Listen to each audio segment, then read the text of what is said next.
Alors, donc, bonjour, je m'appelle Marc-Antoine Fleuret et j'ai créé la maison d'édition Les Aventuriers de l'Étrange en novembre 2017.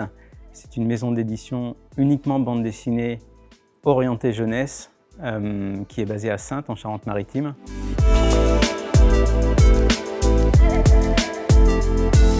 On fait à peu près 7 livres par an.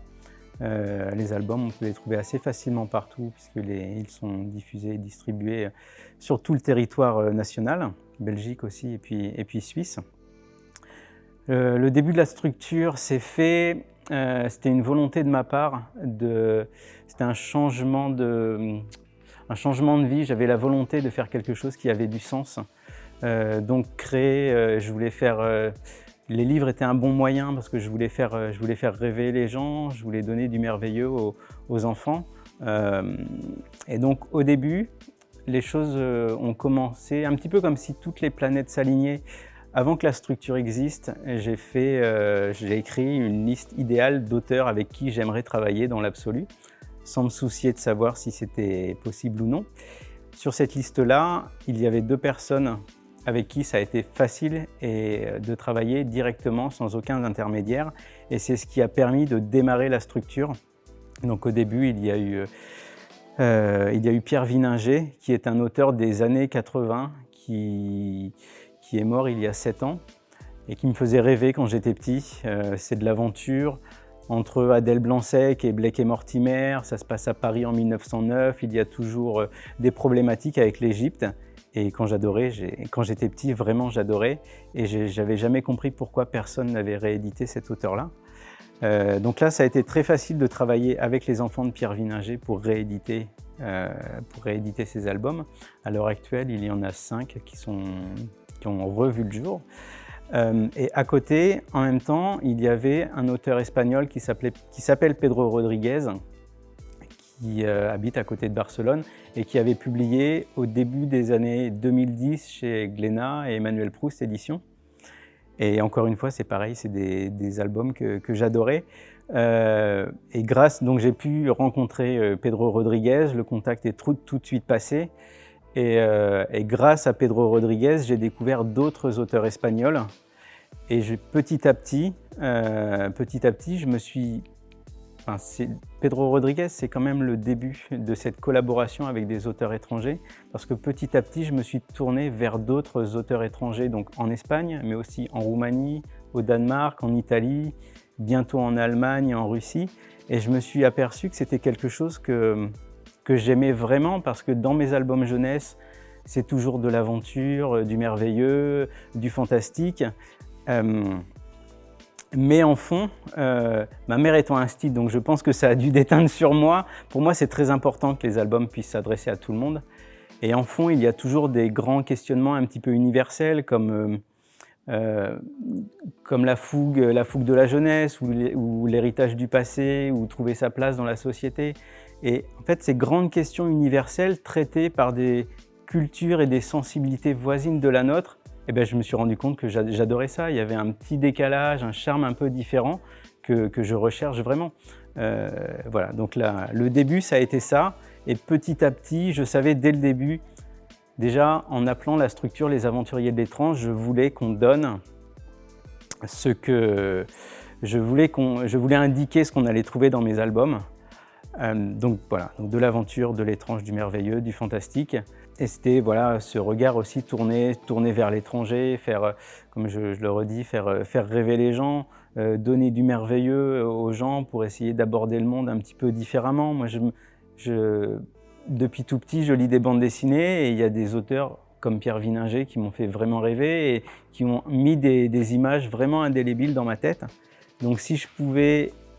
j'aimerais bien réussir à faire pareil à déjà quelques personnes, ce serait chouette. Voilà. Moi, je travaille avec peu d'auteurs et donc choisir, je fais vraiment très attention aux auteurs avec qui je décide de collaborer. Et je me suis rendu compte que petit à petit, c'est devenu, même si on n'est pas sur les mêmes lieux, donc certains sont en Espagne, en Roumanie ou dans d'autres pays, je me suis rendu compte que c'était un petit peu comme une grande équipe, mais à distance. C'est-à-dire que moi, j'aime travailler avec des auteurs qui ont un vrai univers, une vraie vision du monde et qui font tout, le scénario, le dessin, la couleur, la maquette parfois, le lettrage. Et donc, que les auteurs puissent donner se servir de la bande dessinée pour parler de leur vision du monde, c'est quelque chose que j'aime vraiment et certains auteurs, cette idée de grande équipe, c'est-à-dire que certains auteurs travaillent sur des albums d'autres auteurs, parce que tous ces auteurs-là ont une espèce de les mêmes références, les mêmes centres d'intérêt et qui sont parfaitement en adéquation finalement avec les aventuriers de l'étrange qui essayent de faire rêver les gens et d'ouvrir les yeux sur le monde, mais de manière fun finalement. Voilà, donc pour moi ça c'est très important aussi, choisir beaucoup. Je me rends compte que je travaille avec plus de la moitié, ce sont des auteurs femmes. C'est aussi une volonté de ma part. Les choses vont dans le bon sens, mais je trouve que les auteurs femmes sont un peu sous-représentés en bande dessinée, alors qu'il y a des talents incroyables. Et voilà, donc je cherche des talents finalement au-delà des frontières. Moi, la rencontre avec les auteurs, c'est quelque chose d'essentiel. Je pense qu'on aura remarqué que j'aime énormément mes auteurs, que si je décide de travailler avec eux, c'est pas uniquement sur un album, c'est sur une vision à long terme, parce que j'aime leur univers, parce que je les connais, je me rends compte, je me rends compte que dans chacun de leurs albums, il y a énormément d'eux et je trouve ça touchant et il faut pas oublier aussi, donc j'essaie de, j'ai pas forcément beaucoup de moyens financiers, mais le but c'est de mettre ces auteurs-là dans les meilleures conditions de travail pour qu'ils puissent exprimer le meilleur de leur talent, pour qu'ils se sentent bien, que ce ne soit pas une contrainte de travailler avec moi. Et parce que je pense qu'il ne faut pas oublier que moi j'essaie de ne pas l'oublier, c'est quelque chose, oui, que j'essaie de toujours me souvenir, que s'il n'y a pas d'auteur, il n'y a pas d'éditeur, il n'y a pas de libraire, toute la chaîne du livre, elle est complètement morte. Donc voilà, essayer de mettre les auteurs dans les meilleures conditions, pas forcément pécuniaires si on ne le peut pas, mais mettre les auteurs dans les meilleures conditions, c'est la moindre des choses en fait.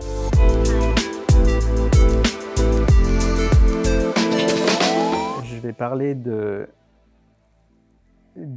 alors, une collection en particulier.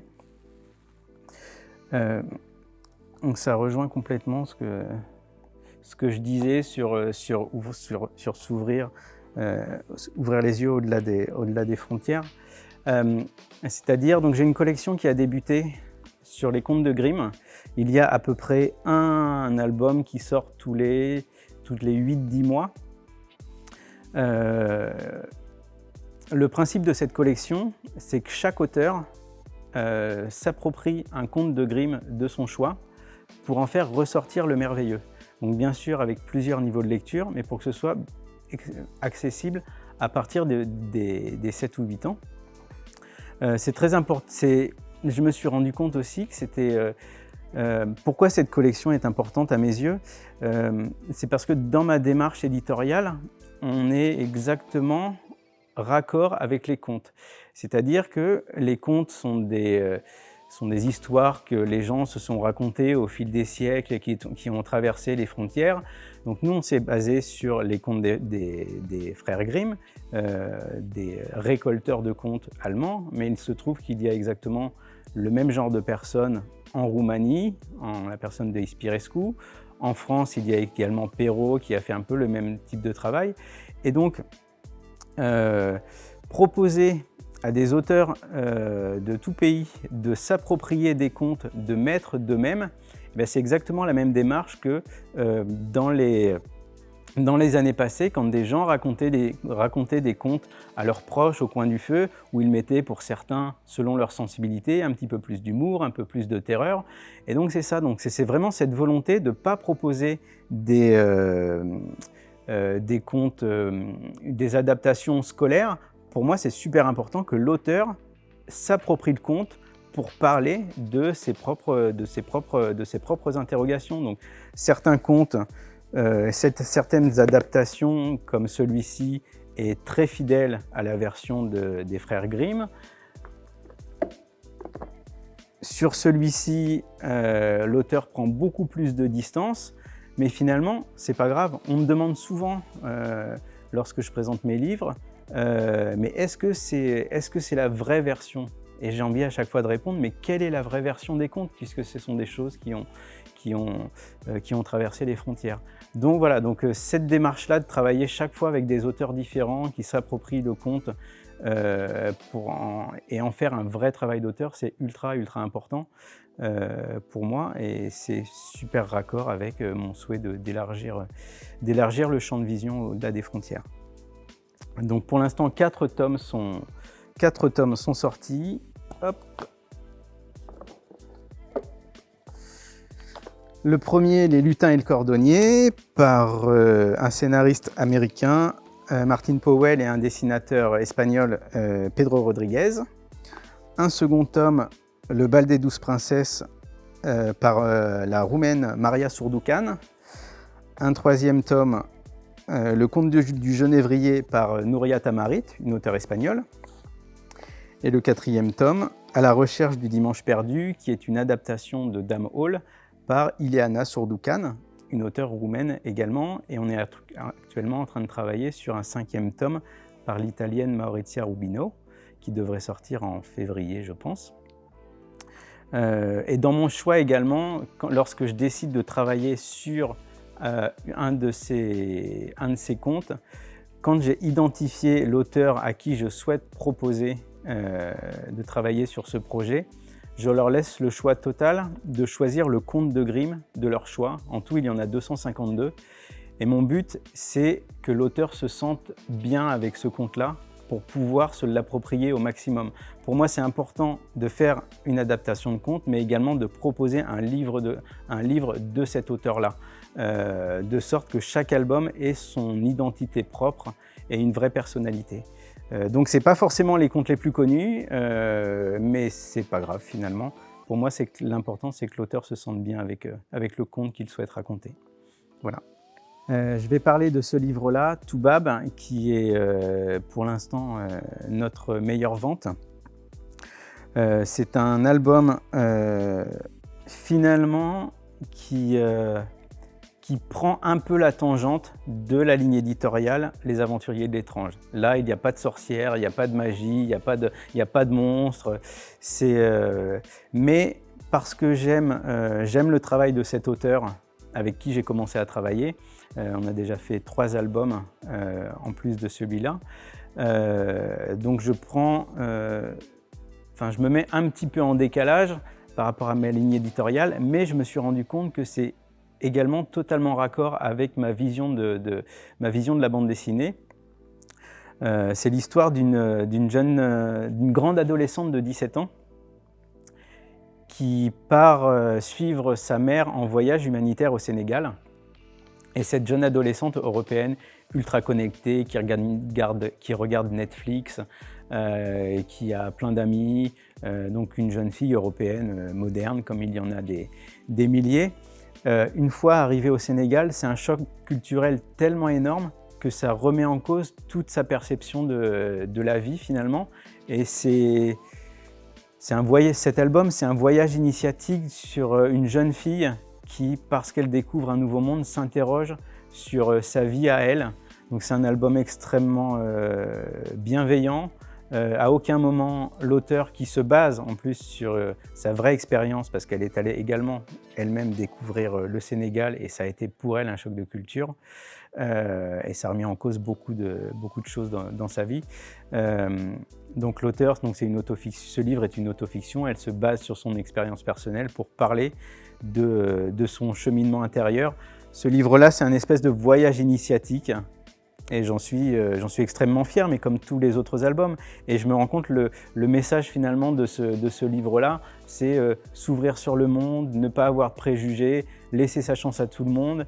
Et finalement, c'est des valeurs que je défends mais énormément dans ma structure éditoriale. Donc peut-être, alors c'est l'album qui se vend pour l'instant le mieux. C'est pas forcément celui dont je suis le plus fier, parce que je suis fier, enfin tous mes albums, j'ai énormément de fierté pour tous mes albums, mais je me rends compte que c'est peut-être le plus emblématique dans les idées qu'il véhicule.